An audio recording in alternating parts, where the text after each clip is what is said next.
George, tell me, how do you think men can learn from stumbles and making mistakes? Because in some instances, my friend, I think making mistakes can be your best teacher, and I wonder your thoughts there as well. Yeah, so failure is, I think, misunderstood by most people. We get so caught up in succeeding that we don't realize that in reality, we're going to fail and mess up a lot more than we ever succeed. And that's kind of by design. We learn the best lessons when we don't achieve something.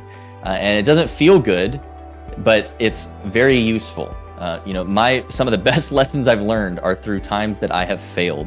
And we need to get comfortable with that. Fail early and fail often, and then learn from those things. The man who succeeds a lot isn't the one who never failed. He's the one who learned the fastest.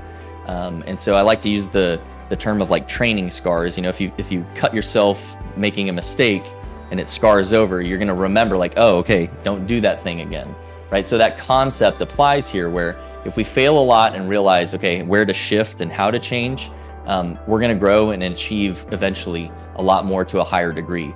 If you're so afraid of failure that you play it safe and you never step outside of your little box and never try to achieve more, you're always going to be stuck where you are, because you're not going to learn those hard lessons you needed to learn along the way.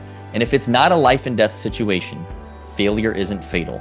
It's just a learning opportunity.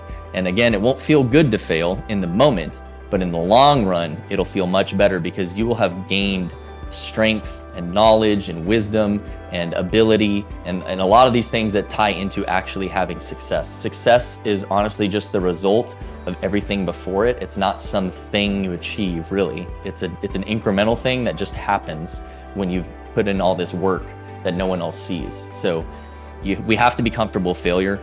And men, you have to give yourself some grace when you do fail. If it's really not a life and death situation, if it's not the end of the world, we need to treat it as such. It's not the Super Bowl, right? You didn't lose the world's biggest thing. If it's a smaller one, we need to realize that, okay, hey, you know what? That sucked, but let's move on. Next rep, next thing I can do, okay? Those are the people who succeed the most.